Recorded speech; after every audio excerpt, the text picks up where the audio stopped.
Good afternoon and welcome everybody to the Sports Visions radio show and the Sports Visions television show. I want to thank everybody for watching and listening out there. Tell you what, a lot going on. I want to introduce you first and foremost to my good friend and traveling partner, Dale Williams. How are you, sir? What's up, player? How you doing? Man, I'm telling you, you know what? Due to the times, I guess I'm doing very well, thank you. I mean, it's obviously, it's not a great time. It's not a time that we've ever seen before, but we got to deal with this, man. We got to deal with it, DJ, but fear is not in the air. Not in the air at all. Got a dynamite show lined up for you. We're going to have opportunity to talk to the University of Georgia's athletic director, Greg, of course, McGarity. And Greg is going through a lot, obviously, as all conferences and all sports are. And all the spring and winter sports have been canceled. And we've never, ever seen anything like that, deal. Never, DJ. I mean, canceling all spring games, all championship games. I mean, really, man, this is the first time all this is happening, DJ.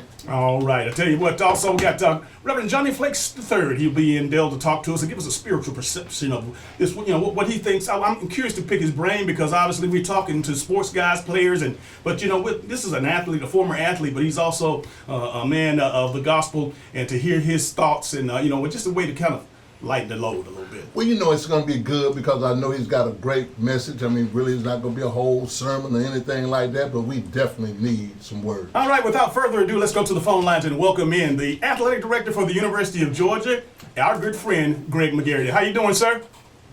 Hey, guys. Doing very well. How you doing, Greg? All is well. Absolutely, Greg. Let's get right to it, man. Obviously, all the spring sports and winter sports have been canceled. From a standpoint, to the Sports Visions Nation out there, let them help them understand what is actually going on right now. I mean, everything has been canceled, have been suspended. I mean, what's the state? Right now, our campus is basically closed through the rest of the semester. And so our facilities, and we only have a handful of student athletes still on campus because they couldn't get home. But all our student body is at home. I'm looking down Lumpkin Street right now. There's no cars on Lumpkin Street, which is rare for this time of year. But we're really in stand down. There are probably 5 people in our building. Everyone else is working remotely. And so we're just at a standstill right now and really focusing on our student athletes and their well-being and making sure they're ready to ramp up academically here in the next week or so. Greg, I know that the CDC and our government has a lot to do with everything that's gone on here recently and some of the mandates. But from a university standpoint, I know that you have the board of directors and the president and yourself. But tell us, talk to us about how that process and how it all comes downhill. Well, like all other state institutions, we follow the directives from the Board of Regents and by the state system. And Chancellor Steve Wrigley sort of sets the tone. And I'm sure he's in contact with everyone in Atlanta from a state level, federal as well. So all schools are basically under the same guidelines that we fall in line with that. And you know, it's our job to be part of the solution, certainly not add to any problems that are currently out there in this space. You know, Greg, with everything being suspended or canceled and all these things, really just moving right along to let's go to July. You know, I know as far as July is concerned, talk to me a little bit about July because I know we always kick off football in July with the SEC Media Day. If you had to pull the trigger on that right now, how would that be? I mean, if anything doesn't get better, talk to me a little bit about how everything's going to be done during the SEC Media Day. Well, Dale, it's just so hard to predict right now. And that's the thing that the big unknown is certainly what keeps everybody on edge, because if we start planning for something in July, that day's moved back, August, that day's moved back. I mean, you've got so many things to think about right now. First of all, it's the safety and wellness and making sure we eliminate the virus and certainly keep it down. Then we're able to be more specific. I don't know if that can happen in a month to where we know more about the virus and its status, but we're kind of in limbo until that happens. But I think we're very fortunate. There's enough technology now to where you can have virtual meetings, and I'm sure that's how a lot of classes will be held at the University of Georgia. But you know, the thing is, it leads over into K through 12 as well.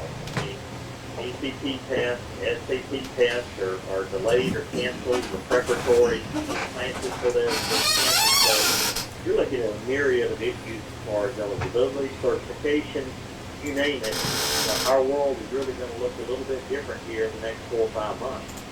If you just join us, we have with us one on the phone live the University of Georgia's athletic director, Greg McGarity, and he had a big job, or still has a big job to do, of course, keeping all of his athletic association informed on the next steps, the next day, the next week, the next month. Obviously, Greg, who is the actual go-to person with you guys? Is it Commissioner Sankey with regards to everything as it flows downhill?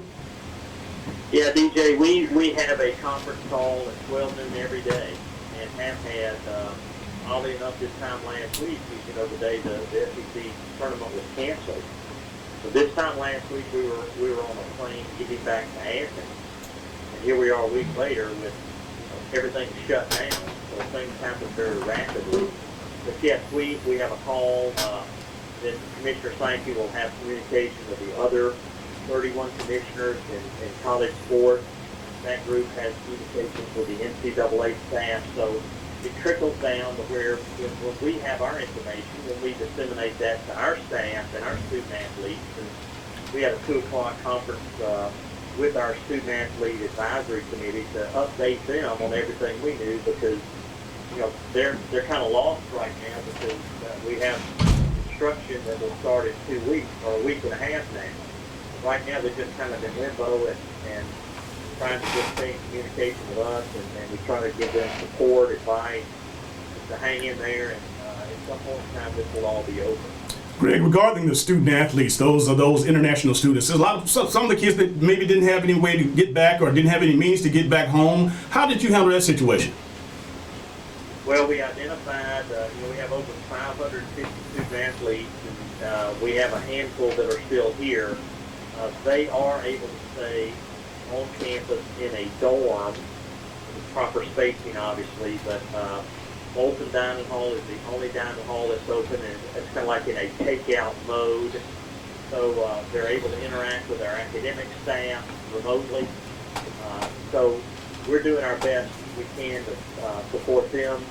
Some are on campus, more are off campus in their apartments and things of that nature. But there can be no activity. We can't have any team practices, any individual practices. Coaches can't coach in any sport. Recruiting's off until April 15th. So right now, everybody is just sort of planning for the future and catching up on maybe professional development, but also staying in touch with our young people. You know, Greg, I appreciate you giving us an update on the coronavirus and all that stuff, but talk to me about some good things about the University of Georgia. You know, we down here at Auburn and Alabama, folks all around us. Talk to us about some good things that are going on, even in the midst of all this coronavirus stuff. Well, I feel very confident that when we all get the green light to come back, that maybe we'll look at sports a little bit differently. We know they are an important part of the fabric in America, but I think we were tilting over maybe a little bit too much towards sports being everything and winning and losing being the ultimate decider. So back when you guys were playing and I was here, it wasn't so much pressure to win every game. There's always pressure, but it just seemed like it got ramped up way too much. And so I think people are going to look forward to coming back and being with 90,000 people and being able to tailgate and being able to have face-to-face communication. So if anything, it might set the reset button. And we may look at things a little bit differently. That may just be wishful thinking, but you're always in it to win it. And I just hope it tamps down the expectations and how much pressure these young people are on a daily basis just to keep up with their academics. You guys know better than anyone what it takes to be able to balance things. You guys did it successfully, but it is really, really a difficult task. But I'm just very proud of our staff, the way they've responded, they've listened, and I said we want to be part of the solution and not the problem. Greg, you made mention of obviously back in the day, and obviously those were some great days, but back then and versus now is so different in a lot of different ways. Obviously, the financial part of these deals now with coaches and the networks and all of that stuff is so different. But more importantly, Coach Dooley's been around, and some of the other great coaches, they have 20, 25, 30-year careers. Now, Greg, you might sign a 4-year deal, and again, I want to know what happens because, again, now coaches are expected to obviously have microwave production. I mean, everybody wants to win. Everybody wants to be on the national platform. But when I just want to know your thoughts, and I know we have a damn good coach right now, and we're headed in the right direction. But we're seeing so many situations that coaches are locked in or signed into deals, multi-million-dollar deals, and they're either fired after a year or two, or they might jump ship and take a better offer. Give me your thoughts on that. You know, guys, I've always felt like you should honor your contract. I'll just take Scott Strickland as an example. He came to the University of Georgia with a 6-year deal. And when we discussed, him coming to Georgia, we knew that it would take, 3 years or so to establish the program. I think you've seen that in the majority of our cases. You've got to let somebody play it out. I think today people pull the trigger too quick. There are a lot of big payouts. It does put an extreme amount of pressure on these hires too, because some people just cut the cord, I think, too quick. I think patience is in short demand, and I think it's incumbent upon the leaders to really give someone a chance. If you give them a contract to do a certain amount of work in a certain amount of time, I think you have to give them that opportunity, especially in the very beginning, because it's very difficult to change a culture, alter a culture, recruit, because you've got to get on these young people when they're freshmen or sophomores in high school. I mean, if a coach comes in fresh with no recruiting background in this territory, it just makes it very difficult to close the gap. And we all know what the competition level is in the Southeastern Conferences. Everybody's competitive, and it's a very difficult coaching environment for sure. Greg, let's speak to the senior athletes that are not going to be able to compete during the spring, and this is just lights out for them. They don't get an opportunity to compete. Talk to us a little bit about that senior eligibility piece. Well, I think the NCAA has already come out and said that restoring eligibility for spring sports is a top priority. So what we're counting on is extending eligibility for really all student athletes in the winter sports, which includes basketball, gymnastics, indoor track, swimming and diving, as well as the spring sports, which really haven't even gotten underway as far as championship season. So, what that looks like will certainly be discussed over the next few months, but I think it'd be very difficult for the NCAA to walk it back by saying, well, that's something we can't do. I will say it's going to be very difficult for some schools financially to be able to do that. But if student athlete welfare and giving those individuals a chance to finish their athletic career, or those that are just starting, it's almost like we have to hit the reset button, and I know the University of Georgia is very supportive of that. If you're just joining us, so the University of Georgia's athletic director, Greg McGarity, is with us. Greg, I know that you are the face of our program with regards to the national and the international scope, but I know your support staff has a lot to do with it. I want to give you an opportunity to name some of the guys or some of the people, some of the young ladies that are part of some of your assistants and associates to help you do what you do. Well, I'm so happy you asked that question, because they're the wonderful people working in the background that certainly don't get enough credit, but I can assure you they're very meaningful to me and the University of Georgia and to President Moorhead. But, like Doris Griffin has served as our point person on disseminating all the information to student athletes and staff so that we have one clear voice and a consistent message, and we update everyone daily on what's happening, what's changed.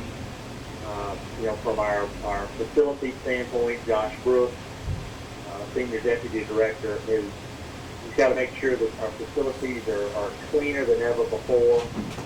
We also have a project that's ongoing. I'm looking out my window, and work continues, the Bucksmere expansion, but also Josh is direct report for football as well as men's and women's track. So he's got his hands full in that area. We're lawless with compliance, because we have to know what to tell our coaches, what they can and can't do. Matt Borman is in touch. We've extended deadlines for our ticket orders through April the 6th for football tickets this year, and Obviously, there may be some financial hardship some of our donors have with regard to season tickets, so we ask them to contact us if they have some financial difficulties and maybe setting up a payment plan. Stephanie Ransom, our Chief Financial Officer, my gosh, she's got to capture all the revenue loss and the expenses that will be recouped.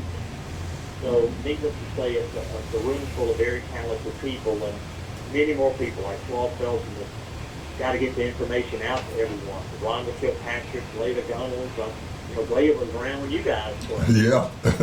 we have a lot of communication with housing and dining and all different elements of the University of Georgia. So it's all hands on deck, and we're just fortunate to have a very group of dedicated people that are really focused on helping others find the light at the end of the tunnel.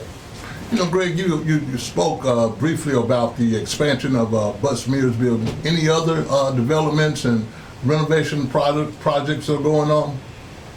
Well, we're so proud to have opened the new Henry Field Stadium at the Dan McGill complex. We were able to have 3 or 4 matches, and the environment now in that facility is number one. We're really coming off so much work recently. You guys are well aware of the football project, so we had a $4 million equestrian facility addition at that facility. As I mentioned, we're coming off the tenant.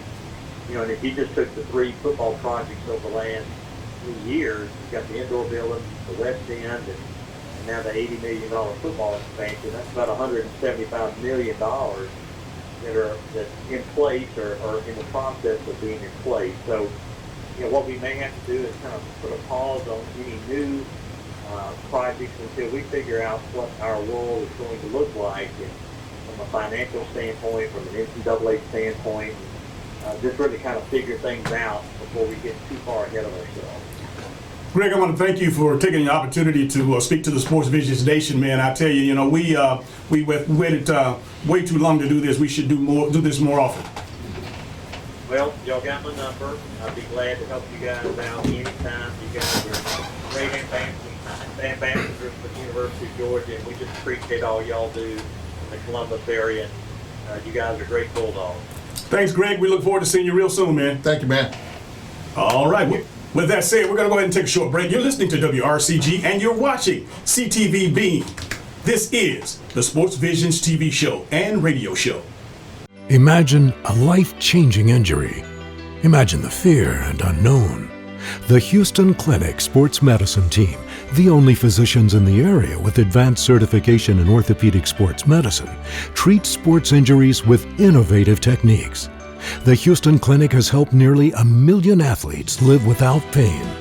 Imagine getting back in the game. Imagine the best game of your life. The Houston Clinic Sports Medicine Team. We think you would really shine in the Aflac program. Aflac? Coach Saban, we have health insurance. Did health insurance pay for everything? No, we still have bills. Aflac gives you money directly to help with those. Aflac? And your deductibles, knee brace, whatever you choose. Aflac sounds like a winner. Mm-hmm. Uh-huh. We try. Get help with expenses health insurance doesn't cover. Get to know us at aflac.com. For all of your tire and service needs, be sure to visit Complete Tire and Service, 3109 Victory Drive in Columbus. For your convenience, we have a 20,000 square foot state-of-the-art building, premium environment to the customer. For workstations, Wi-Fi, we carry Bridgestone, Firestone, Falcon, and Continental. Our managers have over 125 combined years in the industry. We have 24/7 commercial roadside assistance, DOT inspections, complete automotive services. Our phone number is 706-940-0982. Be sure to visit Complete Tire and Service, 706-940-0982. Dishes. Not pretty in your sink. Not pretty on your house. Weather interference. Also not a pretty picture. And those long-term contracts and early cancellation fees. The fine print is pretty ugly. With Beam, there are no contracts, channels you want, high-speed internet, and no data caps. And above all, local customer service. Now that's pretty. Ask us today about our contract buyout special in cable and internet bundles. Beam, we're powered by you. I'm Dale Williams, and this is the Sports Visions television show.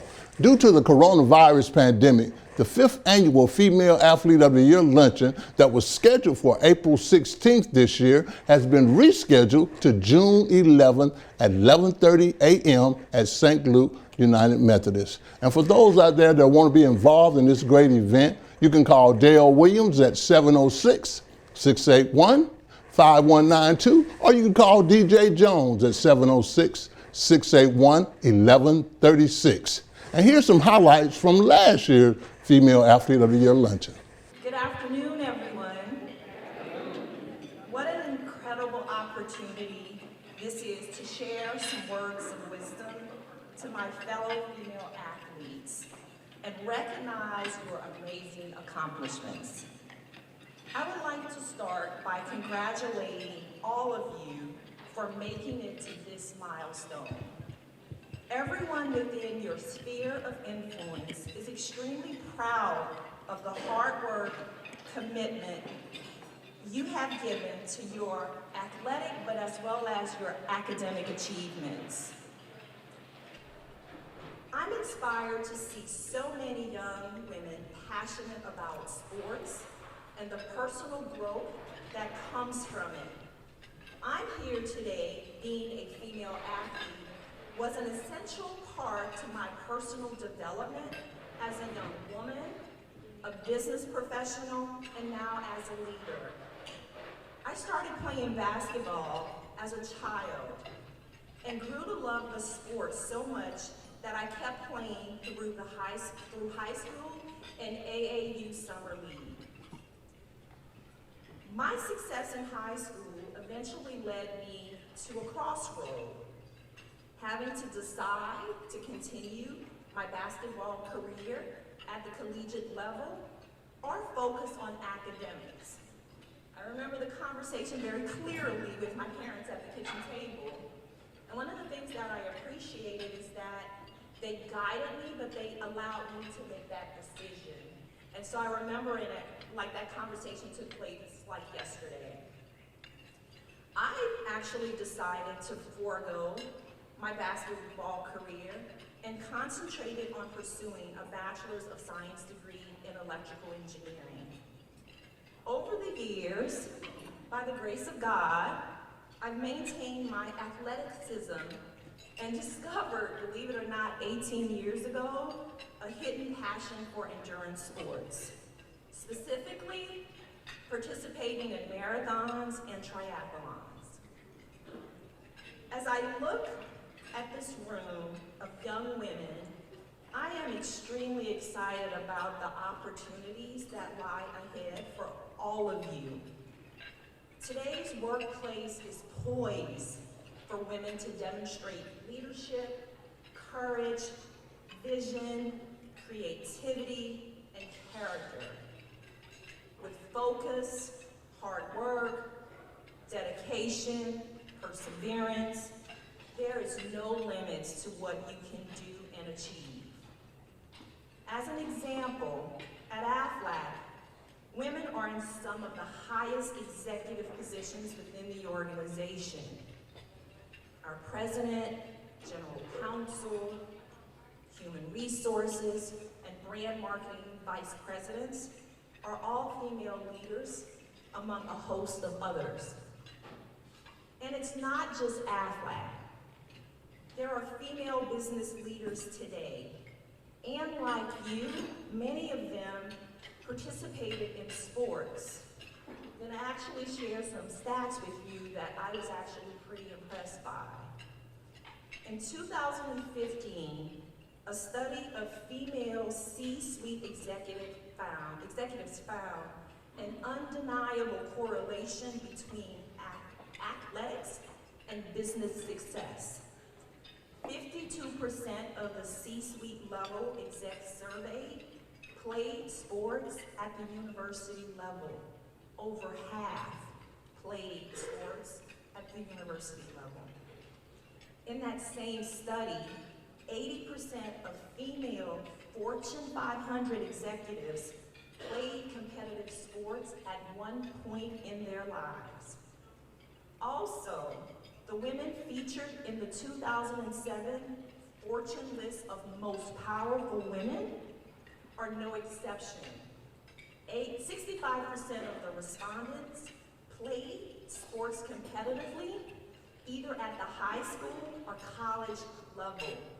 That is an amazing correlation between what the power of sports can do for you personally, but not only professionally. I truly believe the philosophies you learn throughout your athletic career will help you excel in life. Looking back, I can recall several lessons learned from my former basketball days and endurance sports endeavors, which has helped me become a good human being and a successful businesswoman.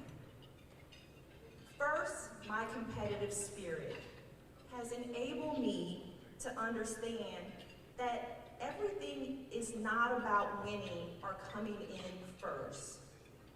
In the workplace and in life, there are times where you will win, and there will be times where you fall short of your goal. Learning how to accept and navigate through loss is what builds character. And character is what will help you succeed in life. Accepting and overcoming adversity will prepare you for the world. Things will not come easy. While you learn as an athlete, what you learn as an athlete will help you push beyond disappointment.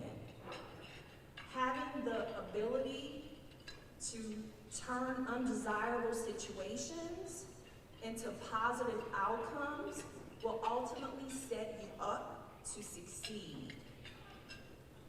My second lesson learned is the power of collaboration.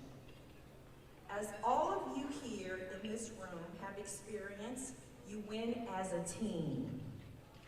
The combination of everyone's individual strengths and effort is what leads to victory and success. The same philosophy applies to every phase of your life. Embrace the idea that each person brings their own unique talents, abilities, and ideas to the task at hand, which leads to success.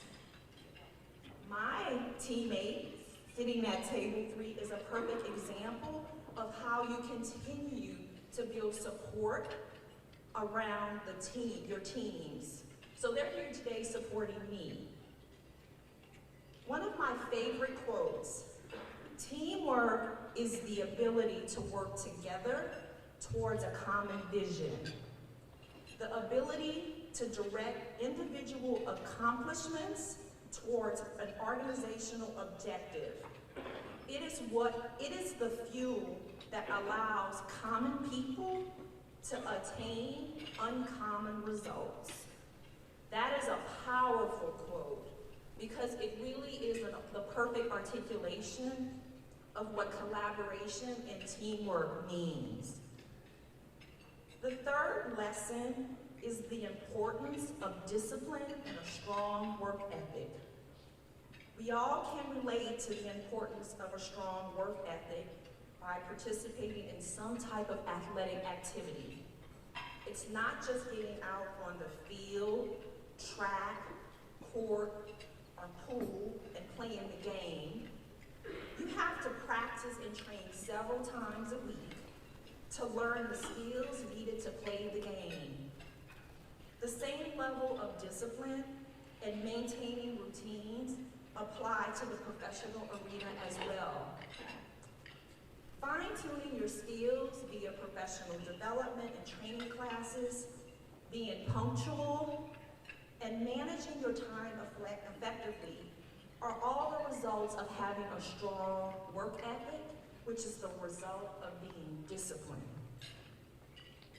The last lesson learned I would like to share with you is regarding the power of influence, the lasting impact you can have on others.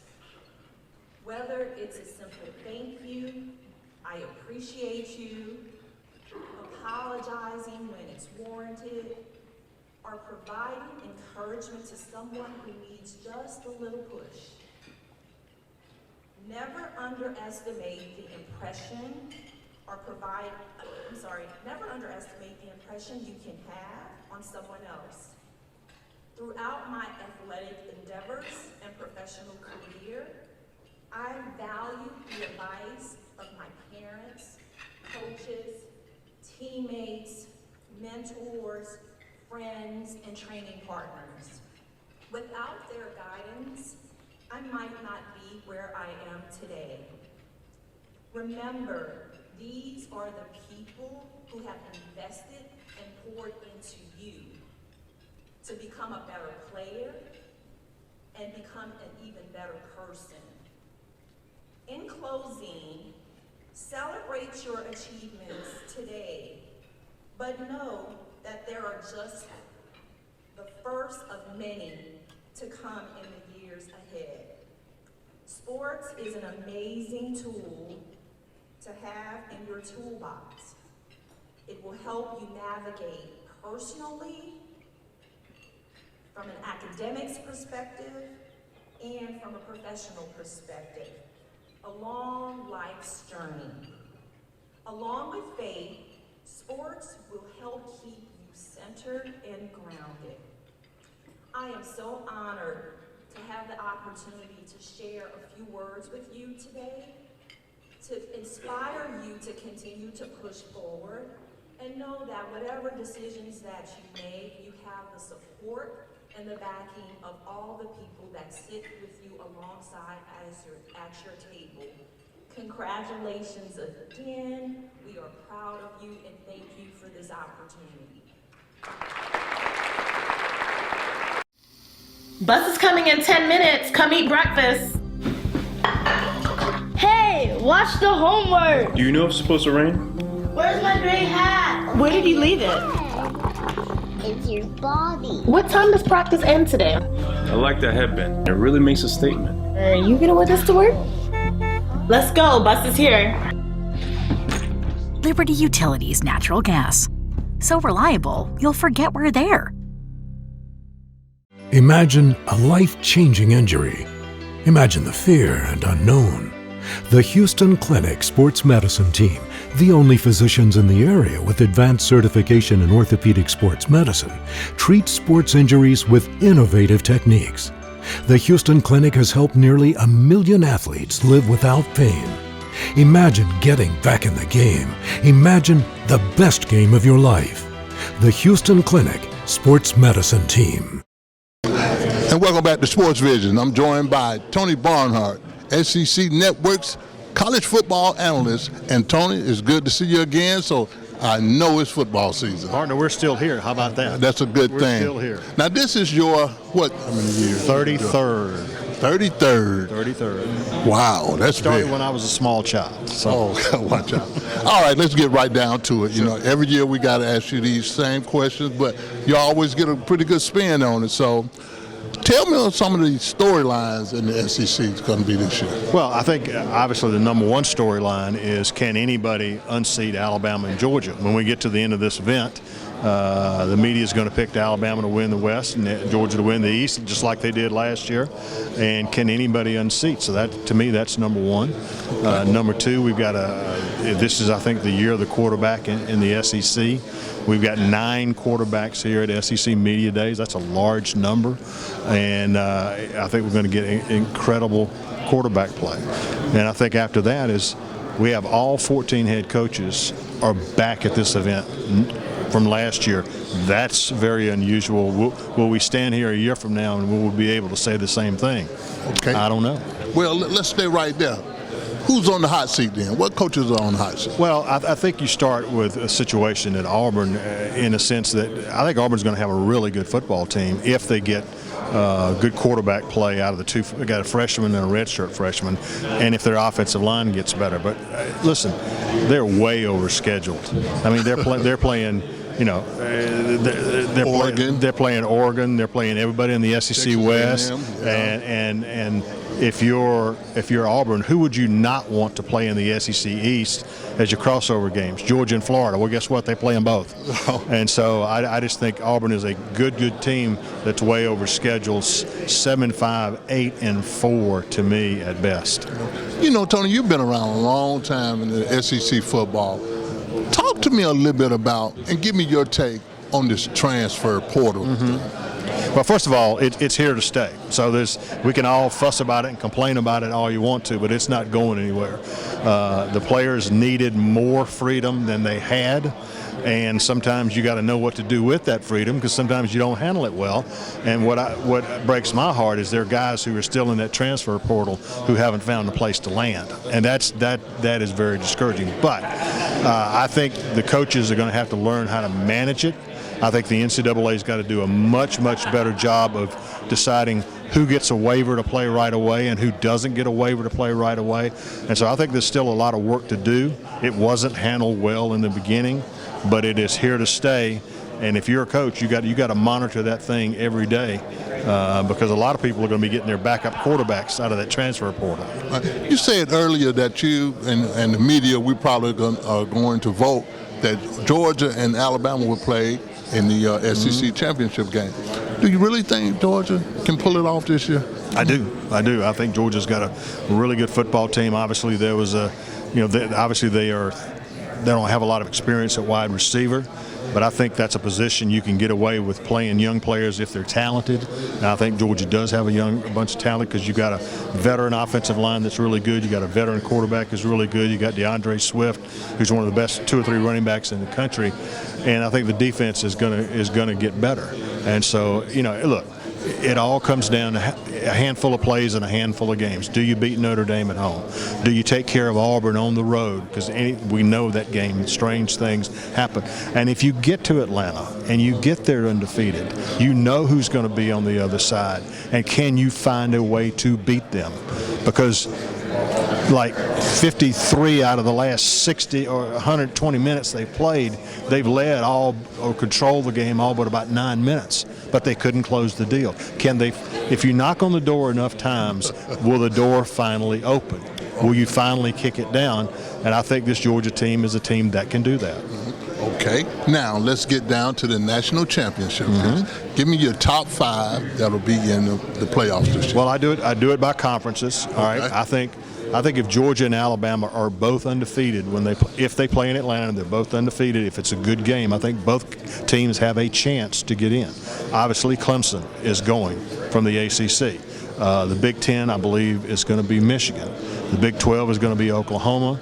And I think the Pac-12 is going to probably be Oregon. I don't think the Pac-12 gets in. I think what it will come down to will be, for the 4th spot, will it be Oklahoma, the Big 12 champion, or will it be a second team from the SEC? And I think it's all about how the final records shake out. But I think that some combination of those teams will be your final 4. All right. SEC Network's college football analyst Tony Barnhart. We'll be right back in a moment. Hello, everybody. I'm DJ Jones. You might know me from my athletic career at Carver High School, University of Georgia, or my sports broadcasting career. I know a lot of people.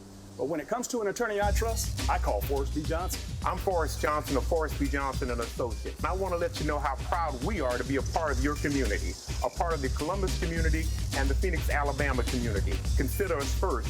When you or any member of your family has been involved in an automobile accident, remember, Car Wreck, get a check. Call now, 706-223-5380. People know Aflac, but not what they do. So we're answering their questions. Aflac is auto insurance, right? No. Is it homeowner's insurance? No. Is it duck insurance? Nope. Do they pay me money directly when I get sick or injured? Yeah! Aflac! You got it! You know Aflac. Boom. Get help with expenses health insurance doesn't cover.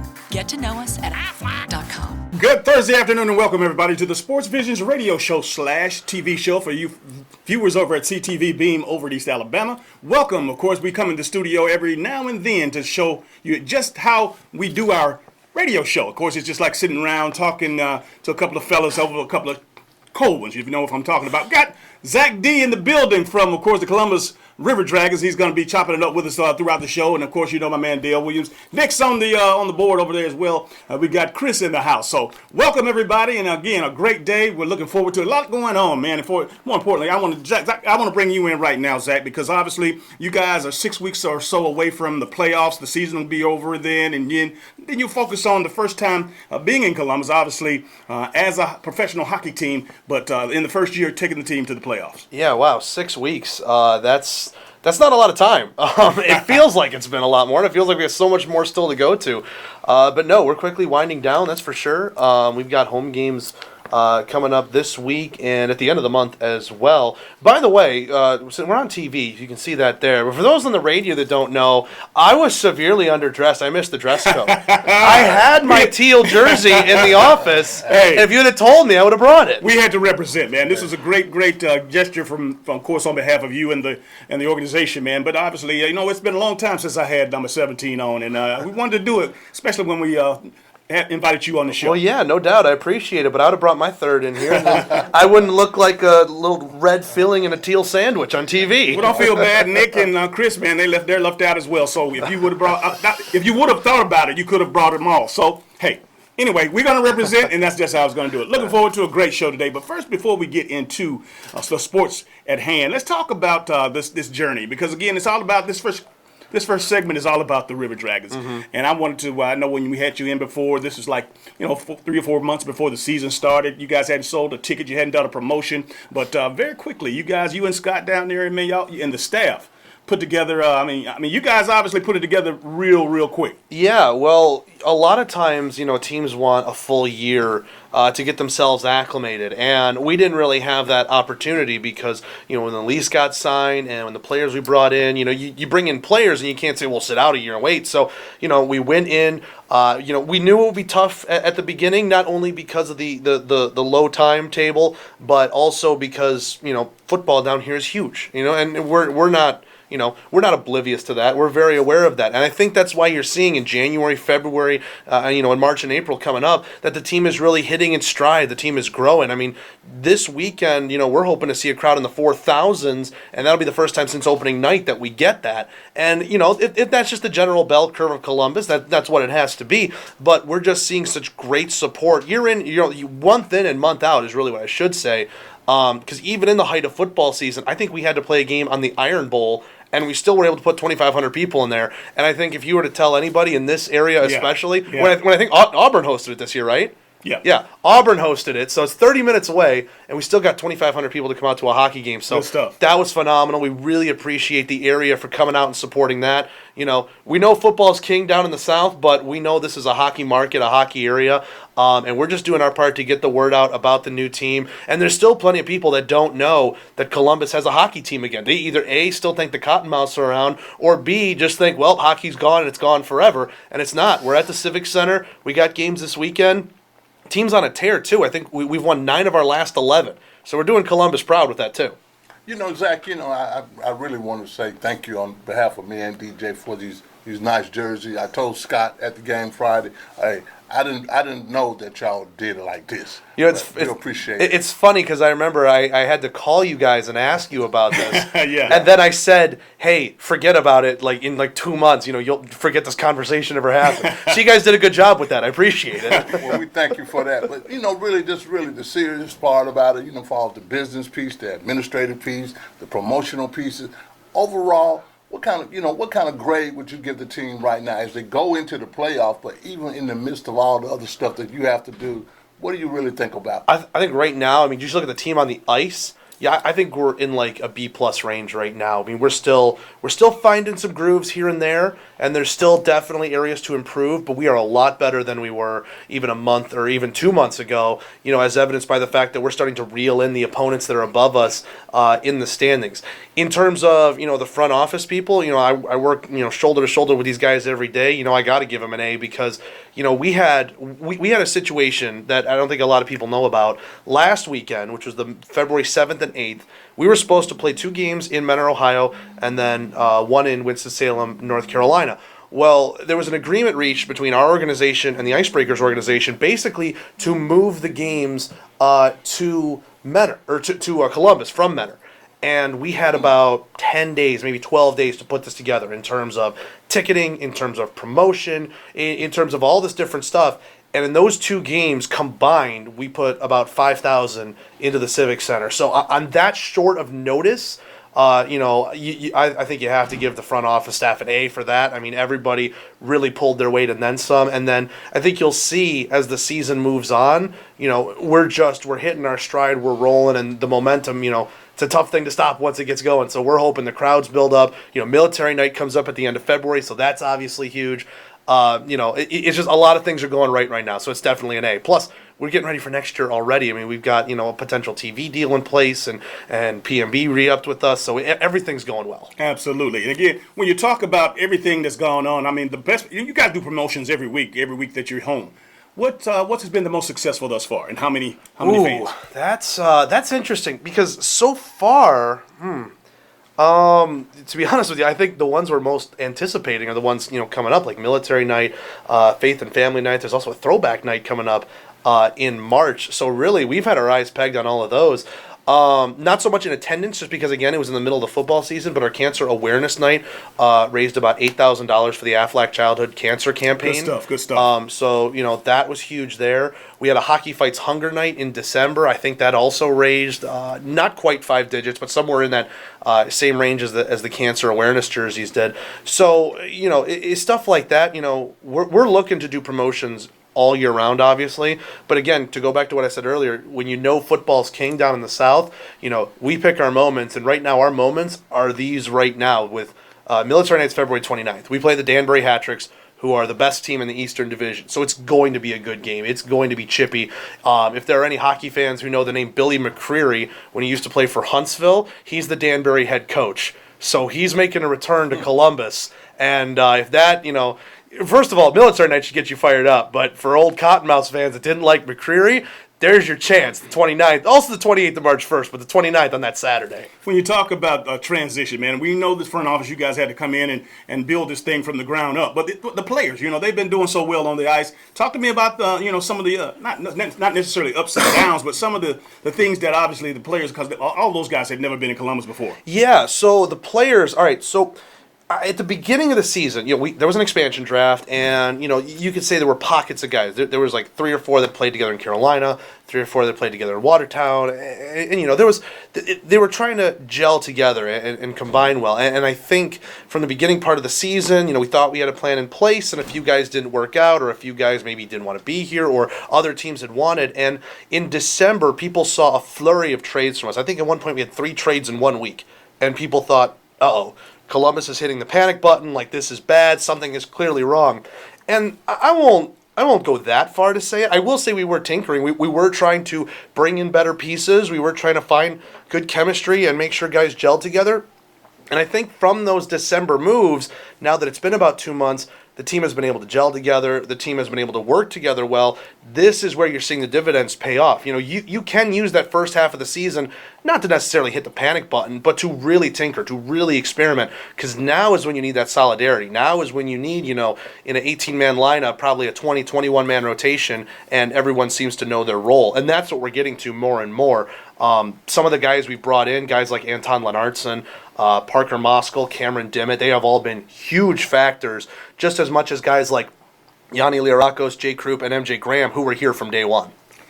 I tell you, man, again, I'm just flattered because of the fact that you guys have put this thing together so well, so quickly. But the other part of what I want to explain to the folks out there, those long bus rides that you guys have. I mean, folks, this is professional hockey. And these are young hockey players, and they not only have to play and keep themselves in shape, but they travel and as far away as... As far away as Danbury, Connecticut. Yes. As far away as Watertown, New York. I think those are the 2 farthest, for sure. And Danbury, which comes up later this month, we have to go to Danbury one weekend, and then Danbury comes back down here. So we're both just getting the long trip out of the way early with that. But I tell you what, it's really funny because, like, you say, we travel, we go on the bus everywhere, but, fans might have known if they listened to the Sunday game, the bus didn't actually get us to Carolina. We got ourselves to Carolina. It was organized chaos, and yet out of that we came out with a win. So I think that's one of those things that's going to build team unity more than anything. Zach, I know initially when you started out, you know, you had some goals for attendance. Mm-hmm. Are you on schedule to make those goals, or you over exceeded the goals that you already had planned? We believe we're on pace right now. We were hoping so. Initially, we had a 29 game home schedule, and then obviously one got shifted because one got shifted because of Athens, so that made it more closer to 30. And the Menor games, even though they were played at home, they weren't administratively our home games. So in that 29 to 30 range, we were hoping to put 100,000 fans into the seats, which is going to be about a 3,000, maybe a little more than 3,000 average. Right now, we're sitting around 2,900. So, you know, by average, we're a little bit below. But again, all the things I've been telling you, military night, throwback night, these are the big nights that we are ready for the crowds to come out and to celebrate Columbus hockey again. So we still consider ourselves on pace, and we think that 100,000 number is absolutely doable in year one. Before we go to this first break, I want you to let everybody know when the next game and how they can get tickets. So the River Dragons take on the Battle Creek Rumblebees. It'll be the first time we see this opponent. Friday night is a 7:35 puck drop. 7:05 pregame show. That's what I was thinking about. 7:35 puck drop. It's a night where if you came to one of our previous games, you got one of those little like blue tickets. That's the game you can get into for free. That was our thanks to you for coming out during a crazy storm to come out to one of our games. And then Saturday, 6:05 puck drop is Kids Night. Chattahoochee Valley Family and Kids has a special offer in their publication this month. You can bring that to the box office, get a special ticket offer. We're going to have fun things on the Jumbotron during the media timeouts, during the intermissions, all just basically revolve around kids. It's obviously a family-friendly experience, but it's Kids Night, so it's going to be a lot of fun, and that's Saturday, 6:05. Good stuff. Hey, check this out. You're watching CTV Beam East Alabama, of course, and you're listening to WRCG 92.1. This is the Sports Visions Radio Show. For all of your tire and service needs, be sure to visit Complete Tire and Service, 3109 Victory Drive in Columbus. For your convenience, we have a 20,000 square foot state-of-the-art building, premium environment to the customer. For workstations, Wi-Fi, we carry Bridgestone, Firestone, Falcon, and Continental. Our managers have over 125 combined years in the industry. We have 24/7 commercial roadside assistance, DOT inspections, complete automotive services. Our phone number is 706-940-0982. Be sure to visit Complete Tire and Service, 706-940-0982.